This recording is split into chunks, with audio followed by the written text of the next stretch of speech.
A new study by dog food company Baker's Complete says that dogs steal over $50 million worth of their owners' possessions every single year. If you are losing everything from the remote to jewelry to even some underwear, we have advice for you this morning. Paul Scheinberg from Pawsitive Paul's Dog Training joins us this morning with more. And Jetta, your dog here, she does not fall into that category, does she? No, not anymore. Not anymore. She's just here for eye candy. And she is eye candy. Well, let's talk about this study that says dogs are stealing things. Sure. It's common. I can speak from experience that this is common. Why are they doing this? Well, you know, there could be a number of reasons why dogs would be doing it. Some of the dogs are bored, anxious.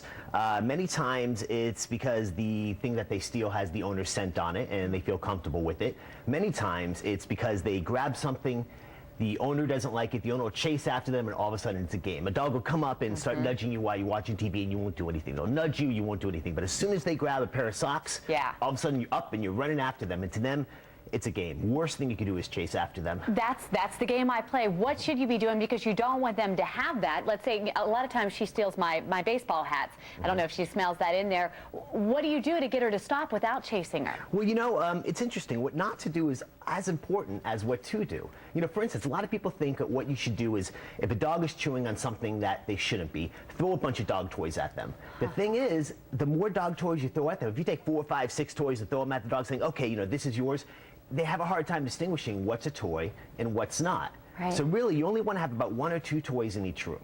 Okay. If your dog happens to have something in their mouth, like your hat, for instance, that you don't want them to have, don't chase after them. Try to call them over to you. If they won't come over to you because they're already used to the game, they go under the bed. Exactly. What you want to do is don't make eye contact with them. Make a large arc around them. Go around to their side. Gently start petting them. Be very calm and relaxed. You can't try to substitute with a treat at first. And when you try to give them that treat, and when they start to drop your hat, use a word like drop it, for instance. If you use that repetitively, if you use it consistently, sooner or later they're going to know what that drop it thing means.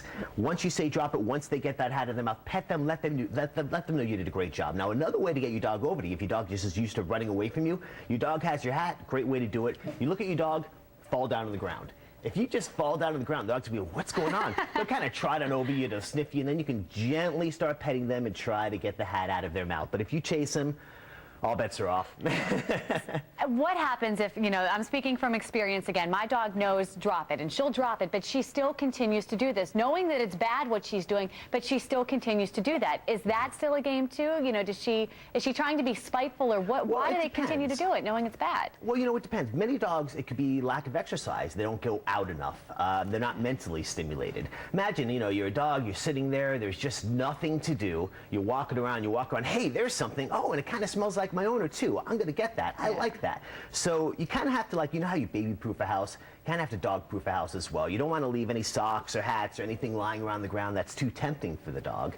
And again, you just want to make sure it's not a game. The worst thing you can do is once you do get that hat out of their mouth, don't say, well, you know you weren't supposed to do that, da-da-da-da-da-da, because then that's going to make them more anxious, more nervous, and it's going to end up being a cycle. And they're just going to continue to do it. A lot of people have trouble with this, especially the chewing, as you were talking about, and things around the house. For puppies especially, you hear a lot of people talking about that sour apple spray that you spray on things. It's supposed to make it taste bad for them. What do you think about that? You know, that stuff is great. There's about, 5, 6 different concoctions in the market, and some people will try, but there's 3, 4, 5, 6 different ones in the market that you can try. Now, a lot of people try their own homemade concoctions. You got to be really careful with that. I've read places where some people would use like antiperspirant or roll-on deodorant. It's got aluminum in it, and you just don't want to do that. There's certain things you really want to be careful with because certain things can be toxic to dogs. So be really careful what you use. Make sure you go to an actual dog store. Hey, buddy, what are you doing? Well, Jed is telling us we've got to come back after the break. Thank you so much. I know a lot of you have questions for Paul.